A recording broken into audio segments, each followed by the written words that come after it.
yọkúlú yọkúlú kò wá tán bí ìyàwó gbọ́kọ ṣọ́lẹ̀ ọkọ yọké yọkúlú yọkúlú kò wá tán bí ìyàwó gbọ́kọ ṣọ́lẹ̀ ọkọ yọké.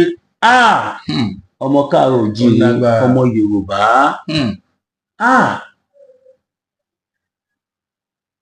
Ìgbòho òrìṣà owó bàbá dámì jẹ́ kọ́ mọ̀, Ìgbòho òrìṣà owó bàbá dámì jẹ́ kọ́ mọ̀. Ṣé a ò sọ fún yín? Olúwa mi olóyè Sunday Igboho wọ́n wọ Nàìjíríà kò tí ì péjọ mẹ́ta, ẹ wo tó ṣẹlẹ̀. Abẹ́rẹ́. Èmi sọ fún yín pé bí àwọn àgbààgbà Fúlàní bí wọ́n ṣe ń yarí pé wọ́n gbọ́dọ̀ fólóyè Sunday Igboho sílẹ̀ tí wọ́n yé wọn, ó dẹ̀ yí àwa tó yé. Bẹ́ẹ̀ni. Wọ́n fi olóyè Sunday Igboho wọ orílẹ̀-èdè Nàìjíríà, àwọ̀ orílẹ̀-èdè Nàìjíríà, àwọ̀ ní ìjẹta. Ó ti ń dìjẹrin báyìí. Ní àná aláàánú yìí, ẹ wo àṣírí ńlá tó tú. Bẹ́ẹ̀ni. Ẹ wo àwọn tọ́wọ́ tẹ̀. Abẹ́rẹ́. Látara pé Ìgbòho kọ̀ wà Nàìjíríà. Lásán. Pẹ̀lú àtìlẹ́yìn Ọlọ́run. Abẹ́ẹ̀ni àdéhùn bàbá Olúwa. Olúwa mi ló ṣe o, Ọlọ́run ló ṣe, Ọlọ́run ló lò wọ́n láti ṣe. Mo ṣe ń bá yín sọ̀rọ̀ yìí, ẹni tó jẹ́ pírẹsidẹ́ǹtì Miyetti Allah ní Kwara State wọ́n mú, ẹni tó jẹ́ olórí gbogbo Miyetti Allah pátápátá àti ẹni tó jẹ́ pírẹsidẹ́ǹtì Miyetti Allah ní Kwara State àtàwọn ọmọ ẹ̀yìn ẹ̀. Tẹ́ bá rántí àwọn kan ìkan náà àwọn tó lọ fún Chief Imam ní awọ́ọ̀dù tó lọ fún wọn ní awọ́ọ̀dù kí lórúkọ Umar Majiri náà, ìyá kan tó wé rí tó wà ní 200 báyìí máa fi hàn yín, tó lọ fún wọn ní awọ́ọ̀dù fún ìmú ìkan náà àwọn ọmọ Danfodio àgbà Fúlàní àgbàwò tán. ìkànnù wọn ti mú ní Kwara sí fún kidnapping. Abẹ́rẹ́. Tẹ́ bá rádùn ìbọn tó bá lọ́wọ́ ẹ̀ àtowó, tẹ́ bá rádùn foreign currency tó bá lọ́wọ́ ẹ̀, newspaper ti gbé. Ó ti gbé náà. Mo sọ fún yín pé àfi kí Ìgbòho wálé. Dandan ni. Àfi kólúwa mi wálé. Kó wálé, dandan ni kó wálé. Tólúwa mi ò bá wálé kíní ilé máa lò jù. Bẹ́ẹ̀ni o. Torí pé Ọlọ́run kì í lu èèyàn méjì lẹ́ẹ̀kan náà. Láíláí. Ẹnìkan lọ́lọ́run máa ń lò lásìkò kan. Màláíkà kan àsìkò kan ni. Màláíkà méjì àsìkò méjì. Bẹ́ẹ̀ni. Nígbà tọ́lọ́run rán Mósè wá, Mósè nìkan ni. Òkú méjì. Nígbà Sólómọ̀ nìkan ni. Bẹ́ẹ̀ni, òkú méjì. Nígbà Sọ́ọ̀lù tó padà di Paul, òun nìkan náà ni. Òkú méjì. Elijah, Elisha, gbogbo àwọn tọ́lọ́run ti lò ìránṣẹ́ kan àsìkò kan ni. Bẹ́ẹ̀ni. Ìròyìn ayọ̀ lélẹ̀. Ayọ̀ ni o. Mo sọ fún yín pé ọmọ Adéyẹmọ kúrò ni wọ́n fẹnu sọ. Olúwa mi tó ní kó gbé security fáwọn tí wọ́n yé wọn. Gbogbo ayé ló mọ̀ pé ibi ò pa ṣe Sunday Igboho. Gbogbo ayé ló mọ̀ náà, ebi kẹ̀. Kò ń ṣe gbogbo Nàìjíríà, gbogbo àgbáyé. Adótilétọ̀ ni wọ́n. Níjọ́ kìíní àná táwọn DSS wá ká wa mọ́lé, ẹ wo tó ṣe. Nígbà táwọn gan dénú ọgbà Olúwa mi, wọ́n gbé petrol dání.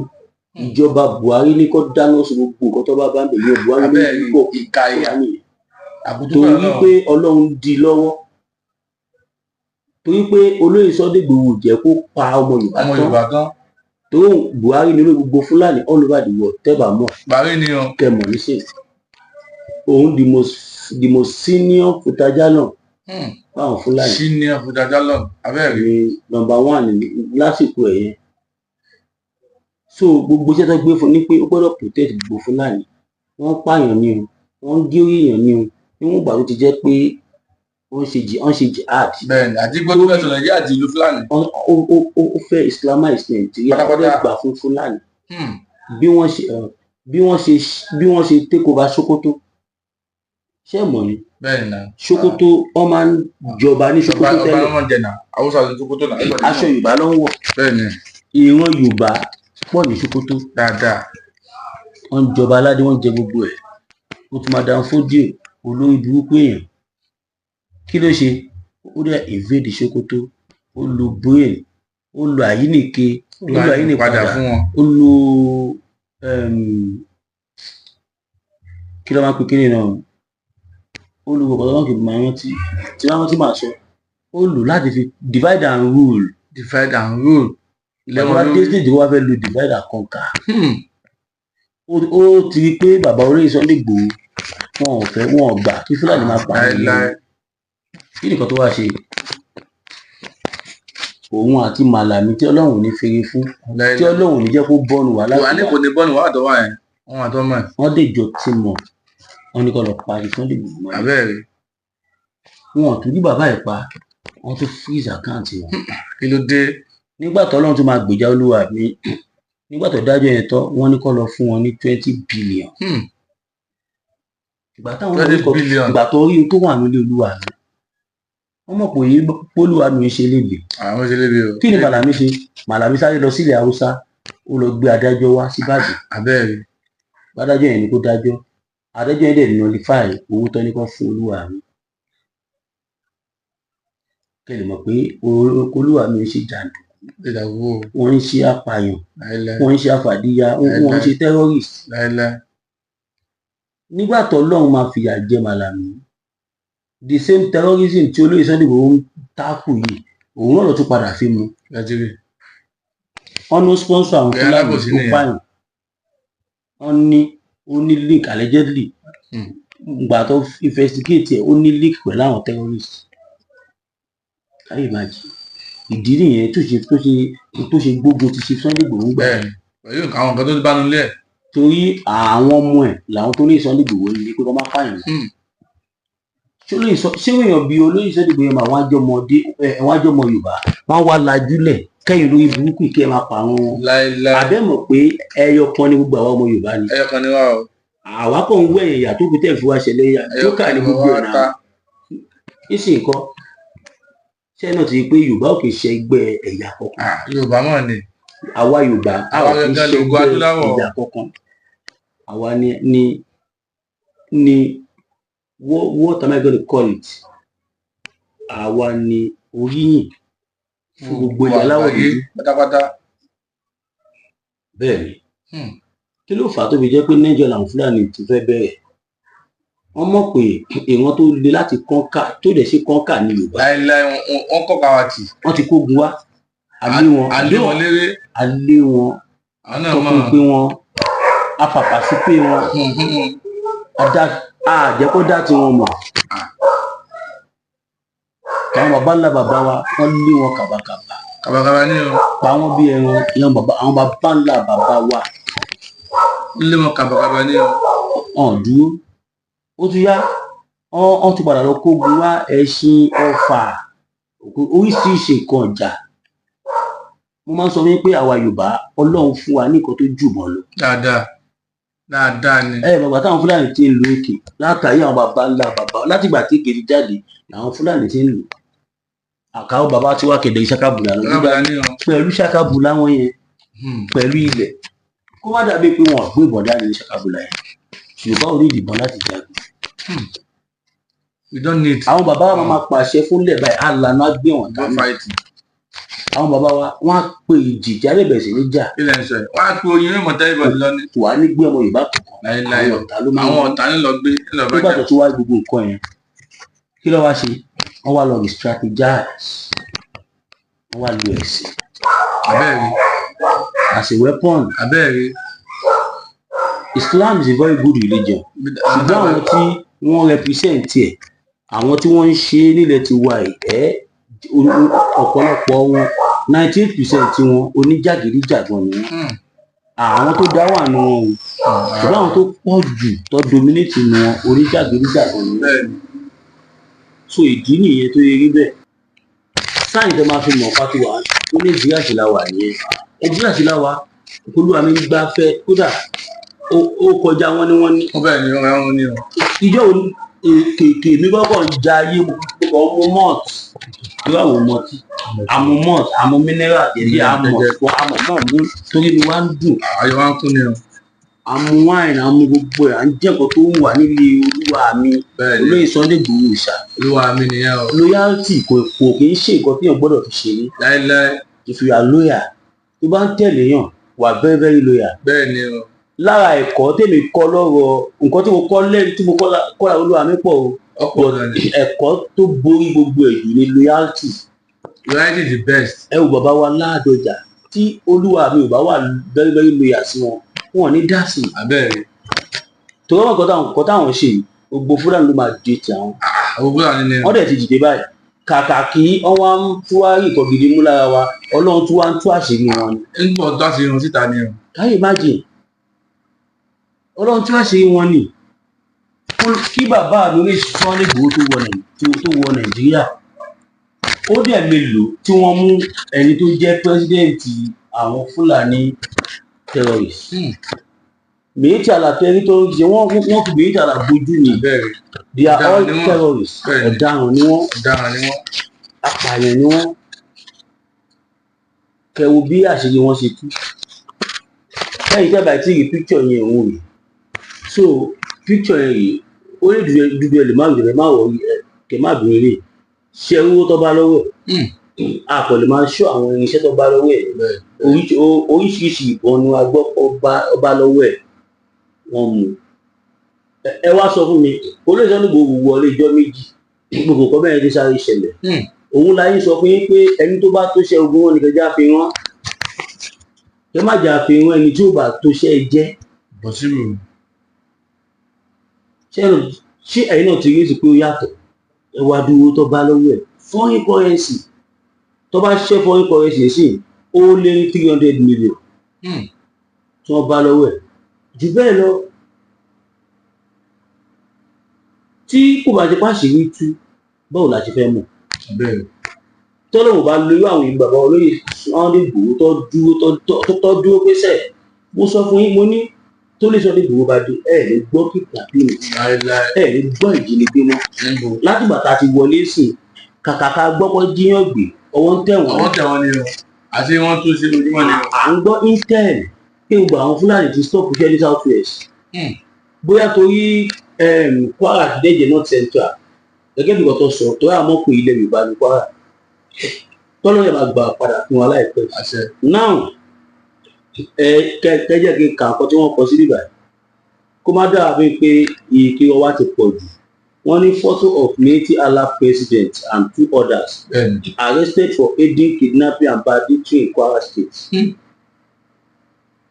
à ń sọ bẹ́ẹ̀ yàrá Kwara pé àwọn Fúlàní tẹ́ ń pè ní bàbá yín tẹ́ ń pè ní ìnira yín tí o gbé tẹ́jọ́ ọmọ Yorùbá tẹ́ sọ láyé di Fúlàní Yorùbá kalẹ̀ kí ló ń jẹ́ Fúlàní Yorùbá Kò sí o. ẹ kọ́gbọ́n lára àwọn ilẹ̀ Haúsá àwọn Haúsá ti ń yarí sí pé kò síkan tó ń jẹ́ Haúsá Fúlàní wọ́n ní Haúsá wọn dá wà pé Fúlàní náà kí ni ó dá wà lọ́tọ̀ gédégbé ibẹ̀ ni àwọn ẹranko kan tó ń pera wọn lọ́mọ yìí tó ń pera wọn ní wọ́n ti pera wọn ní Fúlàní Yorùbá ẹ mọ̀ pé àwọn tẹ gbà mọ́ra ẹ̀ ló ń pa yín yìí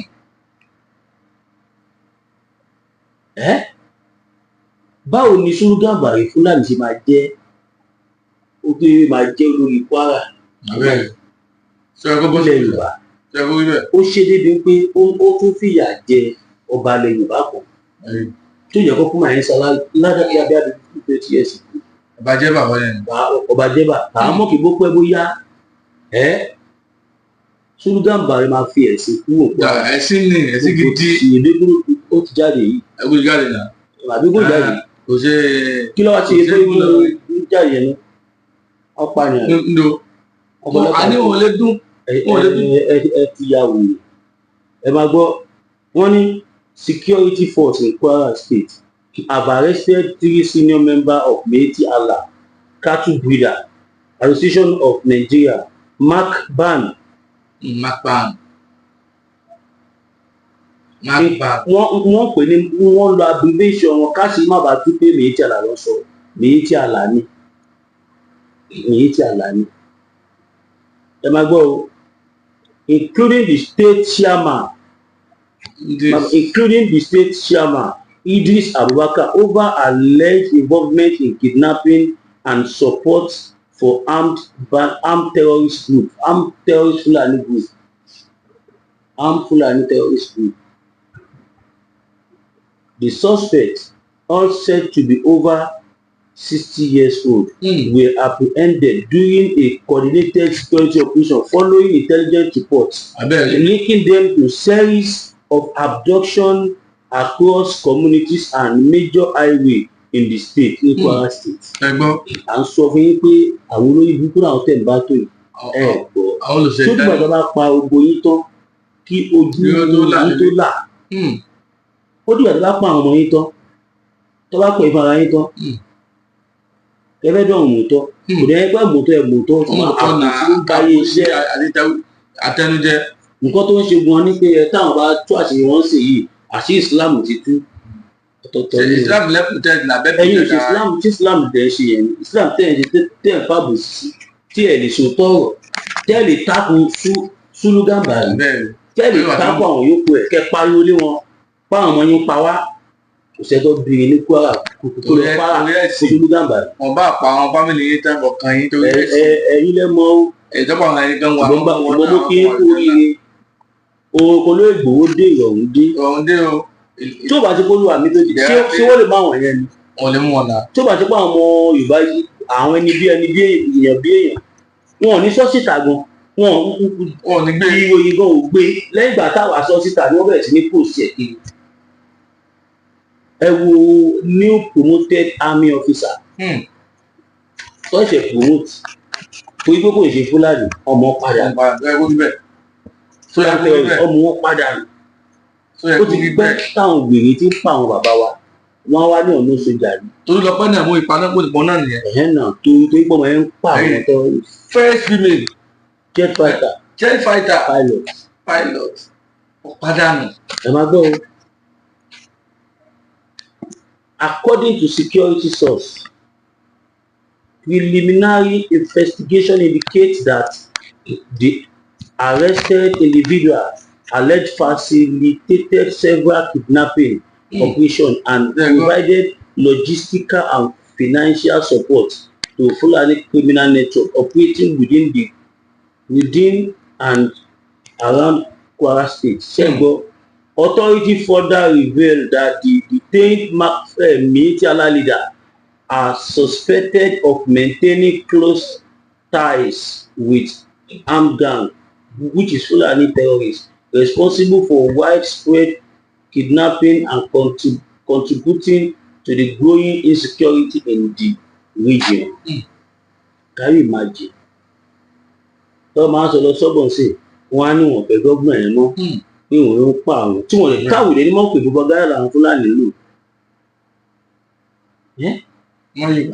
Tí ó bá kí n ṣe pé gọ́gbọ̀n igan bóyá ká tẹ̀ sọ pé gọ́gbọ̀n igan nǹkan tó ń ṣe yẹn gan wọ́n kọ́dà duress ló wà. Torí tó bá rí bẹ́ẹ̀ kò ní jẹ́ ọ̀kan tó ń jẹ́wọ́ ẹ̀. Tí gọ́gbọ̀n bá ní kó má gbé síta àwọn òbí síta.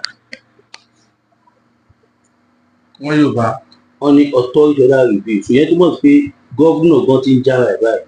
Meanwhile, joint military and police operations are ongoing in identified terrorist stronghold as security agencies intensify efforts to dismantle criminal hideouts and restore peace. Investigators have also expanded their probe to identify other possible collaborators connected to the network. Ẹ má wulẹ̀ wá wọn ẹ lọ gbé Gúnmi. Bẹ́ẹ̀ni Gúnmi náà lọ gbé náà. Ẹ lè sọ pé ẹ ń wá àwọn tó jẹ́ other collaborators. Gbogbo ẹ ló mọ̀ pé Gúnmi àti Mahmood terrorist negotiators everybody knows we say no to terrorism. God bless you bala. Ẹ má gbọ́ o security officials assure residents that those found culpable will be prosecuted in accordance with the law. As government remain committed to tackling kidnapping and banditry in the state. Ọmọ Yorùbá ẹ fọkàn yín balẹ̀. Bódìdé o. Ẹ jẹ́ ká lọ fọkàn balẹ̀. Ẹ lọ fọkàn balẹ̀ o. Ẹ fọkàn ó yàtọ̀ sí táwọn olóṣèlú. Olóṣèlú ò lè sọ̀rọ̀ fún ọmọ àmọ̀ṣẹ́. Ṣé náà ti kó ti ń dún. Ṣèkọ́jì ilẹ̀ Yorùbá ló jẹ wá lógún. Báwọn èèyàn wa. Bàbá wa Bọ́lá mẹ́tò ẹjọ́ security yẹn ó wà very very important. Bẹ́ẹ̀ni ó wà very very. Ẹ bá wa ṣe gbogbo ẹ̀ ní kíákíá. Kó lè sọ́dẹ̀ gbòó kó lè swing into action. Fully ní gbogbo ilẹ̀ Yorùbá. Ó wà very very important. Ìgbó ló lè ṣe o. Ẹ̀yin àti bàbá wa tẹ bá dẹ̀ tó bá jẹ́ wọ́n mú pa ẹ bá wa kó lẹ́kùn lóòótọ́ wọn pa wá ilẹ̀ Yorùbá wọn jí wa gbé ẹ̀kọ́ comment against ní comment section ṣùgbọ́n tó bá jẹ́ kó tọ́ ni mò ń sọ ẹ bá wa sọ fún gbogbo àgbáyé ẹ bá wa sọ fún international communities pé olóyè Sunday Igboho nìkan ló lè ṣe. òun ló lè ṣe o. a ti délé báyìí náà ọ̀pọ̀lọpọ̀ àwọn olóyè tí òpá ní dé adẹ̀tí òun nìkan lẹ́yìn dá nígbàgbọ́ nínú ẹ̀. bàbá yóò ní dáa òun nìkan gbẹ̀yẹ tí òpá pé àní padà dé. la mọ̀ wípé òun làwọn Fúlàní bẹ̀rù. náà ẹ wo adúlá atrocities táwọn Fúlàní ìkọ̀bẹ̀tì torí pé olóyè Igboho sí ilé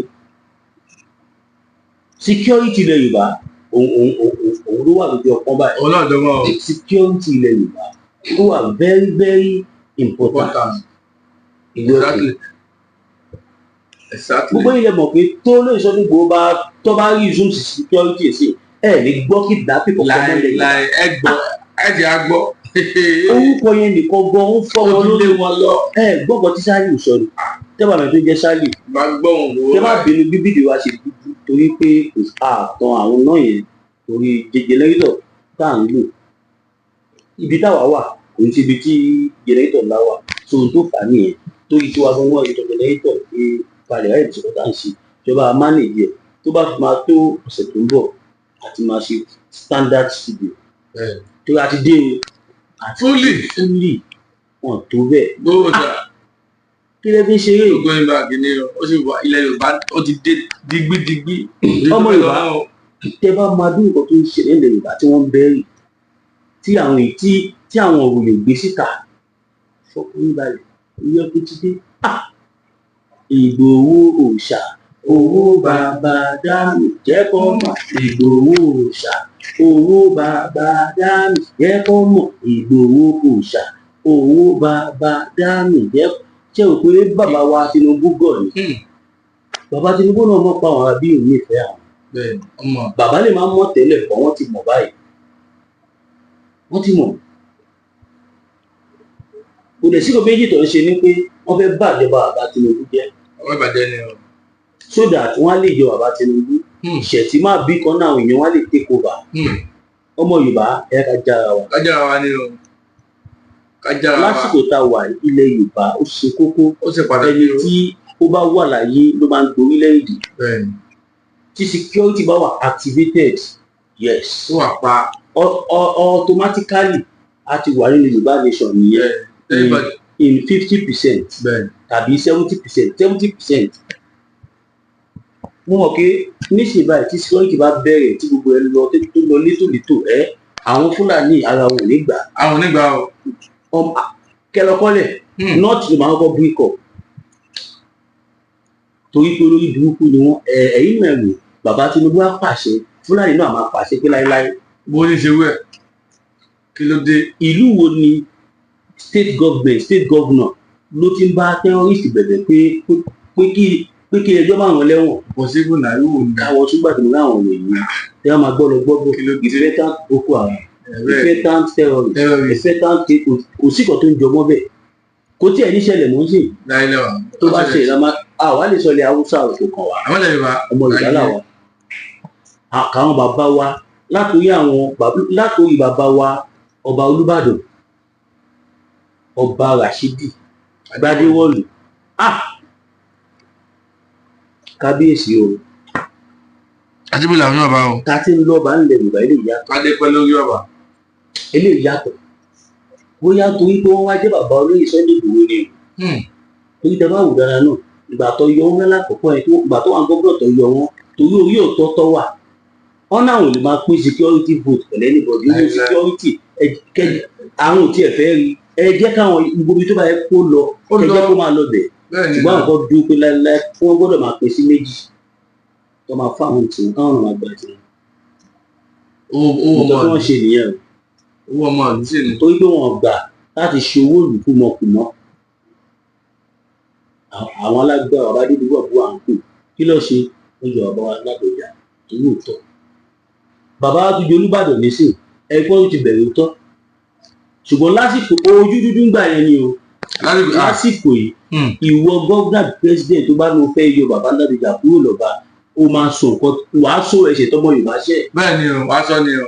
torí kò ń ṣe bàbá Ládọjà ló fẹ́ bájà. ọgbọ́n bàbá fẹ́ bájà o. ó ṣe Nàìjíríà nìkan gbogbo ọmọ Yorùbá káàkiri gbogbo àgbáyé ìwọ gọ́vnà ìwà sọ̀dù tó ṣe fẹ́ yọ wọ́n yes ṣé báwo bàbá Ládọjà wọn like any criminality wọn láìkẹ́ o wọn like ẹ̀ ó lòdì sí wọ́n dẹ̀ mọ̀ kó lè sọ níbi ìjà tó ń jà ń pé má pa àwọn èèyàn ní mọ́ bẹ́ẹ̀ ni na bàbá gan sọ̀nà wọ́n nígbà tí ẹ tarí lọ sí gbọ̀ngàn pé wọ́n pa anybody náà wọ́n sì kọ́kọ́ náà àwọn Fúlàní wọn lọ juná síbi wọn fún ara wọn wọ́n fẹ́ lọ àti propaganda wọn àdè mọ̀ pọ́wọ́ tó wà ní ṣe kí ni ó kọjá propaganda ọmọ Yorùbá ọ̀pọ̀ òǹkágbọ̀n afẹ́fẹ́ ní gbé lọ kẹ́yìn tó bá wà fúngbà àkọ́kọ́ ẹ like ẹ share ẹ comment yẹn ṣe kókó like yẹn ṣe kókó kẹ́ subscribe kẹ́ turn notification button yín you understand Masbi TV àwa ń bí fún yín Ibiyemi Family TV àwa ń bí fún yín Ibiyemi TV so ẹ bá wa pin ẹgbẹ́ kí gbọmọ Yorùbá gbọ́ wípé olóyè Sunday Igboho ti ṣe bẹ̀bẹ̀ o. ó ti bẹ̀bẹ̀ o. tó bá jẹ́ pé lómi ni kò ní dá sọ̀rọ̀ Yorùbá mọ́ wọn ò ní dá sọ̀rọ̀ Yorùbá mọ́ tó bá jẹ́ pé lómi. wọ́n lè wọ́n ju wọn rí. ibẹ̀ láti wá rí àwọn ọmọ àlè Yorùbá kan tó ń wíwó APC lọ ṣe nísìnyí ẹyin náà gbá wọn kó mọ́tò sí bẹ́ẹ̀ wọ́n ṣe gbá wọ́n pariwo oríṣiríṣi mọ́ bàbá yìí ẹ̀yin Fúlàní ẹ bá gbọ́ ẹ̀yin Fúlàní ṣèbí ìdí táwọn Fúlàní ṣe ń tákù olóyè Igboho ní pé olóyè Sunday Igboho wọ́n àtàkì àwọn wọn jẹ́ káwọn iṣẹ́ ṣe iṣẹ́ òun náà ṣe kidnapping àwọn máa lè. báwo ni olóyè Sunday Igboho ṣe máa lajú lẹ̀kẹ́ máa jẹ́ àwọn ṣé wèrè nìyí ni ìdí ń dì yín ni bẹ́ẹ̀ ṣe ń jí àwọn èèyàn yín gbé ṣe padà sí wọn ilẹ̀ Yorùbá wọn ò débẹ̀ mọ́ o ilẹ̀ Yorùbá ló ń pè bí o ilẹ̀ Yorùbá ló ń pè bí. ìwé ẹkùn dé ní báyìí. ìwọ Fúlàní tó bá fẹ́ rìn òfò àní kí Fúlàní máa wà sí ibi ilẹ̀ Yorùbá ẹ wá kẹ́ mọ̀ bára yín ń tà ń sọ ní pé kẹ́ má wà try any criminality gbogbo yẹn fẹ́ jíyàn gbé pé ẹ fẹ́ pààyàn tẹ́ bá ṣe bẹ́ẹ̀ ẹ tẹ́ ṣèbẹ̀rẹ̀ pé àwọn bàbá yẹn ọwọ́ ti tẹ̀ wọ́n ẹni tó jẹ́ president Miyetti Allah ọwọ́ ti tẹ̀ ní Kwara State báyìí látara Ọlọ́run àtàrà bàbá wọn ní Sunday influence wọn Fúlàní kò lè gbọ́ pé Sunday Igboho wà kíkó níbo Ọ̀yọ́ lọ́wọ́ Fúlàní ò lè wọ Èkìtì lọ jíyàn gbé Ọlọ́run ló máa ní kó rí bẹ́ẹ̀ àwọn èèyàn kan wà fẹ́ pọ́lọ́ máa ń dá àkàndá ni wọ́n special person something like that.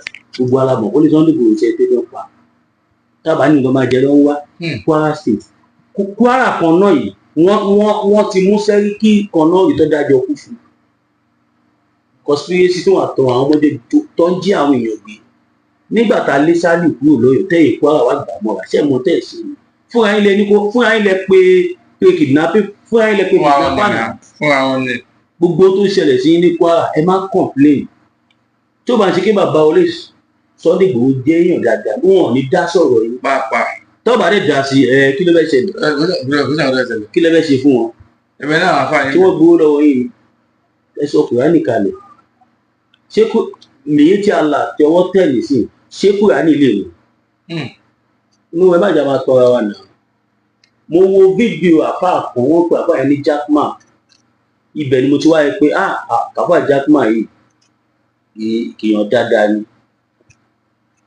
kí ló sọ ó ní àwọn ò lè sọ̀rọ̀ báyìí fáwọn ò fẹ́ kú nígbà táwọn èèyàn bá wọn fà tó ń kọ́mẹ̀ntì pé kí ló fà á tí àwọn àfáà lọ́rùn lè ṣe sọ̀rọ̀ tí wọ́n ti ń pa àwọn èèyàn ní other communities ní the same Kwara State ọ̀nà àsìkò ọ̀gọ́ la wà yìí fáwọn ò lè sọ̀rọ̀ fáwọn ò fẹ́ kú ẹ mọ̀ wọ́n jẹ́ ká mọ̀ wípé gbogbo àwọn tó dákẹ́ yẹn most of them are under duress most of them are under threat àfáà Jackman kò ní bàjẹ́ bí láéláé ẹ jọ̀ọ́ ẹ bá wa pariwo síta. ọwọ́ ìta nàkàdà gbóhùn yìí. àwọn Fúlàní tẹ̀ ń rí wọn ò nífẹ̀ẹ́ yìí. ẹ má rí ó tún wá lọ́rọ̀ kan tí kílódé àfáà tó máa ń wé láwàní tó máa ń tóbi gan yìí. Lágbàjì mo respect ẹ̀ but níjọ́ tí wọ́n ti sọ̀rọ̀ kan ìgbóni wọ́n ti lose respect wájú tọ́nàmọ Yorùbá kọ́ lọ́mọ ìyá àwọn Fúlàní lọ pé ẹni táwọn jọ ń ṣe ẹ̀sìn lọ́mọ ìyá àwọn táwa ẹni tó jọ ń ṣe ẹ̀sìn Fúlàní.